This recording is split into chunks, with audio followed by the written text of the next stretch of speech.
Hey everyone, welcome back to episode 4 of Timeliner, my progression-locked Ironman series, where I'll be exploring the world of Runescape one game update at a time, only with the gear and skills available up until this point. Today is a big day. We have the end of the first era of Runescape in sight. Moving onward, after this episode, we leave the free-to-play area of Runescape behind us, and the membership fee gets introduced to the game. But to get there, 3 more quests stand in our way. We start the journey on the 8th of May 2001. A new skill was released, crafting. Oh boy, I can't wait to test that one out for the very first time. And also a new quest, number 15, Goblin Diplomacy. It starts just north of Falador, but once again some prep work is needed. First of all, road leaves from Weissen and Falador, some red berries again from south of Ardok, and more onions from north of Remington. With those items, we can head to Eggy, a witch in Drano village, to get red, blue and yellow dye, and then we are on our way to the Goblin village. Here we are at their illustrious base, and we talk with their 2 generals, Bentnose and Wardface, to settle a dispute over the new color of the armors. They seem to be in heavy disagreement over red and green, so it is up to us to present a new option that they are both happy with. We already have a color, and just need to find a set of armor in the crates lying around here to dye. First, an orange set. Let's see what they think. Didn't seem to work out, so a blue set is required. Looks stylish enough for me, but they are still not convinced. Instead, they want the default brown color again. And of course the original color satisfies both of them. What a wonderful adventure that one was. But that is quest completed. And a whopping 5 quest points, 200 crafting XP and some gold bars are our reward. And just like that update is done already. I'll be covering the crafting skill once we need it for a quest requirement or to build ourselves some gear. We skip time again, a month into the future, to the 11th of June 2001. A new quest and a new skill release once again. We finally receive a fishing skill, a good way to gather food without combat, as well as quest number 16, Pirate Treasure, as well as the best song in the game. Redbeard Frank in Port Sarim can help us find a great treasure, but first we need to get him some rum, and not just any rum, but Karamjam rum. Oof, try saying that one 3 times fast. Karamjam is a new area, also added with this update, and brings the tropical island to the world of Gilinor. They make delicious rum there, but their customs office is refusing the export of alcohol, so we need to find a way to smuggle some out of there. Let's take a ship there first to see what we can do. 30 coins? I think we can spare that expense. Now, first of all, let's head to a pub. A bottle of rum. Excellent, just what we needed. We talk with a local business owner about the customs regulations here, and he tells us that his banana crates are no longer subject to thorough investigations. Interesting. And he conveniently ships his bananas to Port Sarim and is always looking for help with picking them and loading them into crates. Let's partake in some menial labor, stash the bananas in a crate, and hide the rum among them. Perfect. We even get to pay 30 coins for that. We take a ship back to Port Sarim and retrieve the rum there from the banana crates. We're being told that they are brought straight to the food store, so that's where they are headed. Unfortunately, however, we are refused entry into the storeroom, but under the guise of yet performing more labor, we are allowed inside. All we need is to steal a white apron. This obviously makes us perfectly qualified. And there is a crate we packed with a bottle of rum safely stored between the bananas. Now back with the rum to Frank, who tells us a tale of a pirate captain Hector who he once sailed with. Hector was caught and killed, but the key to his treasures might still be in his room in the Blue Moon Inn in Varrock. Back again in our favorite pub, we find a chest with a message telling us that the location of the treasure is in Falador Park. Now that looks like an X, so we start digging. The gardener is not too happy, but we persuade him into leaving us alone, so we can dig up the treasure. And that is, once again, quest completed. 2 quest points and a casket with some valuables. 2 quick and easy quests done, but now comes a big one. We jump forward 3 months into the future to the 23rd of September. The final free-to-play quest of RuneScape, at this time at least, came out. Dragon Slayer, the biggest quest yet. A mighty adventure that tests both our combat skills and our wits. So, some preparations are in order. Really bad day to be a cow, but that is level 20 across the combat skills. I managed to get them all synced up at 24, so we can hit 30 at the same time and have a big fireworks show.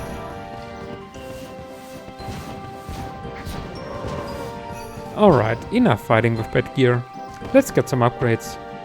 I feel like making something for ourselves. So we hit the Ironman south of Varrock and the Coal Rocks by the Barbarian village to get some materials for steel bars. Thanks to Knight's Sword, we got plenty of smithing XP and can make ourselves some steel armor. Look at this stance. I hope every version of Runescape has such a cool way to hold a two-handed sword. With the finest steel equipped, we make our way into the actual dungeon to rid it of its hill giant infestation. Or maybe not quite yet, they're a bit too strong. Luckily, weaker opponents in the form of hobgoblins are just around the corner. While far easier to kill, it's still a bit slow. Maybe steel is not so great after all, so a quick change in plan. While I could make mithril armor, thanks to the smithing rebalancing, the level requirements back then were much higher. So it is time to lay bare my needlessly convoluted money-making strategy to buy some better armor from vendors. Last update brought us the fishing skill. A stop by the fishing shop in Porzarim to drain our tiny cash deck should leave us with enough baits to bring fishing to a decent level. Here fishy fishy. Not only are fish a great source of food at the current stage of the account, but the higher level fish also have quite a good selling price at the Porzarim fish store. But first of all, we level up to level 20 at the coast of Lumbridge. Then with salmon and trouts to 35 at the River Lum. With swordfish to 40 on Karanja. And finally unlock lobsters, which I was aiming for. They are great food, but also catch quite a bit of coins. So I'd catch a whole inventory of them, go back to Porzarim, and sell them at the fishing store. For a mighty 2,125 coins per inventory. A bit annoying that it always goes to the money pouch. I couldn't find a way for coins to go directly into my inventory instead. If you know of a setting to do that, please let me know in the comments. This was the best moneymaker I could come up with. I tried a mix of tuna and swordfish, threw harpoon fishing too, but this was only around 1600 coins or so, depending on the ratio. So back to lobsters it is, until 50 fishing. And there's also some kind of golden lobster egg. No idea what this is, but surely no 2001 item, so bye bye. Enough fishing for now. Let's see with how much we ended up with. 66k? Very lovely indeed. Of course I did not sell all the fish, I also kept some for trading cooking. This should be all the food related stuff on the account so far. Should give us a couple of levels and enough food for combat training. The cook was up on the nearest stove to a bank in 2001 in Al-Kharit. Let's burn some meat once more. And that was all. 43 cooking. Quite a few burnt fishies, but enough cooked ones as well. Now all that is left is to spend our hard-earned gold on some brand new adamant armor. It's pretty expensive, but we sold a lot of lobsters. And here I messed up quite a bit in retrospect.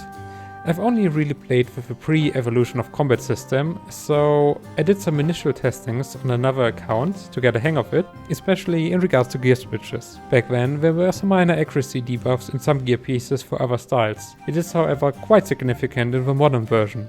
During my tests I was wearing a mix of melee and range gear and somehow concluded that not wearing a full set of melee armor brought the accuracy debuff. Long story short, I bought and equipped boots and gloves, even though they were not available, because I thought I had to in order to not get an accuracy penalty. Account ruined. Moving forward, I'll take a closer look at the combat system to avoid such mistakes. And my punishment came swiftly, as I noticed that the level requirements of the gear sets were also altered. Adamant used to be level 30. I'm not wasting money on a full mithril set, so the steel will have to do for 10 more levels. Burned through fewer fish than I expected. There's level 40 in the melee combats. Now then, Finally, we can really upgrade to adamant. Looking great. Now just a bit more protection. 37 prayer is around 1600 big bones away. Luckily, there already is a big bone spawner in the wilderness by the boneyard. So the rest went something like this. 1,000 times. You get the idea. And clicking the record button proved once again to be super difficult, so here it is right after hitting 37 and activating Protect from Magic for the first time. This took a bit longer than I expected, but now we have everything. Good combat stats, gear, protection prayers. I think we are ready to slay a dragon. The Champions Guild Guildmaster wants to send us off to an epic adventure, granting us the right to wear runeplate bodies as our reward. To get started, we are sent to Oziak in Edgeville. He seems a bit less enthusiastic about the whole ordeal, but eventually gives us our task anyway. Slay the Dragon of Crandor. Our quest is set. And to get the details, we are sent right back to the guild. The Guildmaster is a bit surprised about the difficulty of our quest. Apparently, Elvark was so powerful that she destroyed the entire island of Crandor, killing all but 3 of her residents. Now we need a map to charter the dangerous reefs, the boat capable of bringing us there, and some kind of dragonfire protection. Luckily, he can point us into the right direction for each item. The map was split into 3 by the survivors of Crandor. Melza took his piece inside his maze-like castle north of Remington. Valza took his to his grave, a location that shall be revealed to us by an oracle atop Ice Mountain, while Loza's piece was stolen by goblin raiders. Our boat needs to be by Crandorian design, and we should find one in Port Sarim. Lastly, the Duke of Lumbridge should have an anti-fire shield in his armory. Let's tackle the map first. Ice Mountain is close by and an oracle shouldn't be too hard to find. There she is. Through a riddle, she tells us the map piece is in a mine underneath us and we need a few items to access it. A mage drink, some worm string, a cage and a bowl. I think I remember those. A mage drink we can buy in the Falador bar. Worm string turned to sheet is silk, which we can find in Varrock. Small crustacean cage is our trusty lobster cage. And for the bowl, we get some clay, water it and form it into shape. All done. Now down into the dwarven mine. And there's a fancy looking door. Using the 4 items on it, opens the way and we can loot the first part of the map. For the next part, we track down one of the raiding goblins to the Port Sarim prison, where we are scammed out of a majority of our remaining cash stack. Quickly done, but expensive. Now, the final part is in Melza's castle, north of Remington. Through some diplomacy, we convince the highwayman to give up the cape he is wearing to complete our outfit. Neat. Inside the castle we go. The mention of a maze was not an understatement. Tons of doors and ladders that lead us to different places. Eventually, I find the right key forward by one of the rats. The next floor has many interesting books that are certainly being read by someone in a right state of mind. And the next key is carried by a ghost, of course. After running in a circle for a bit, I finally find the way forward. And a skeleton is carrying the last key until we can finally reach the basement.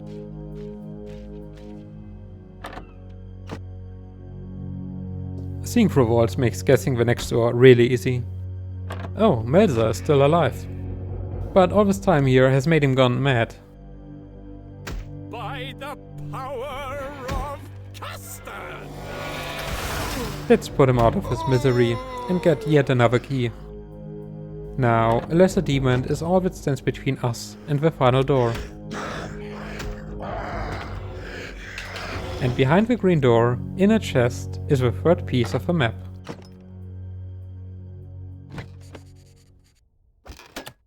For the ship, we head to the nearby Port Sarim and take a look around for a mighty vessel to carry us onto the sea. This fine piece of craftsmanship looks perfect for us. An old Crandorian fishing ship for just 2000 gold? That's a deal. Sailing skill unlocked. Even comes with our own cabin boy, Jenkins. I'm sure nothing bad will ever happen to him. Jenkins might know of a captain in Draenor village who can sail us to Crandor. And also we need some materials to make the ship seaworthy. Some planks and steel nails.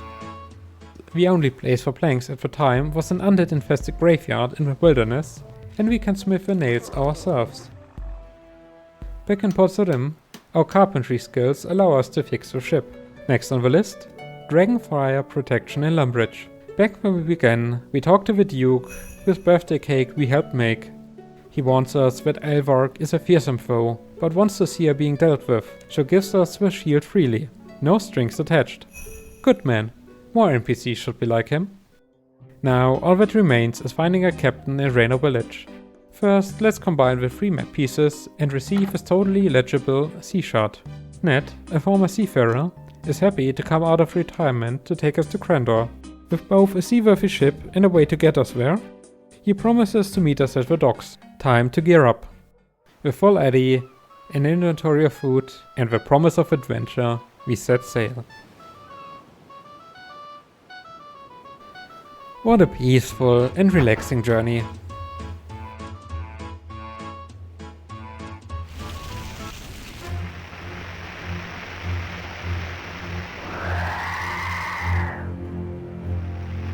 Jenkins, no! Not after everything we've been through together. We get no respite. Instead, a skeleton is immediately wailing on us as we crash upon Crandor's shore. No time to look for the captain. The dragon is angry and must be dealt with.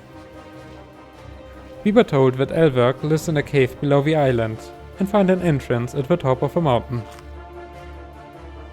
Ah, the remains of previous adventurers and a very angry Elvark. Swarmed by yet more skeletons, we run through the horde and enter Elvark's lair. It's showtime. Protect from magic is up. Now come here. The prayer's definitely doing work. We don't take a lot of damage.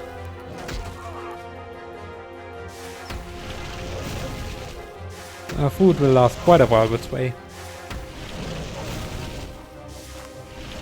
Yeah, this looks so much better than Vampire Slayer. I think we got this one in the bag. No second chances needed.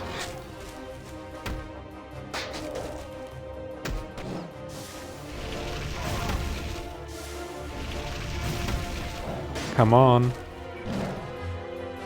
One more hit.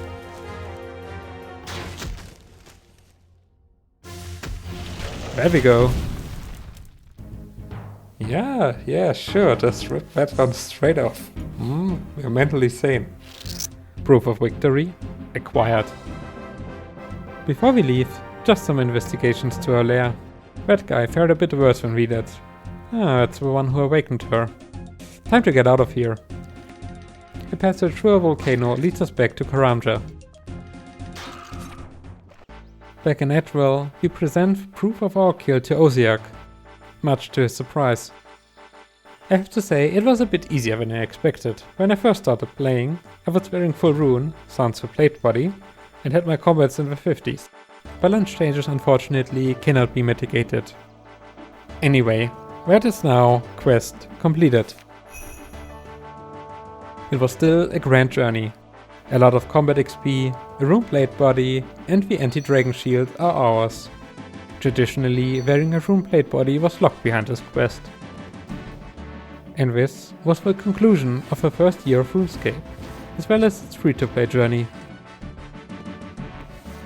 Moving forward, most content will be locked behind a membership fee as we move on to the next year. As a proud member of the Champions Guild, I hope to see you there. Thank you for watching. Have a great day. Bye.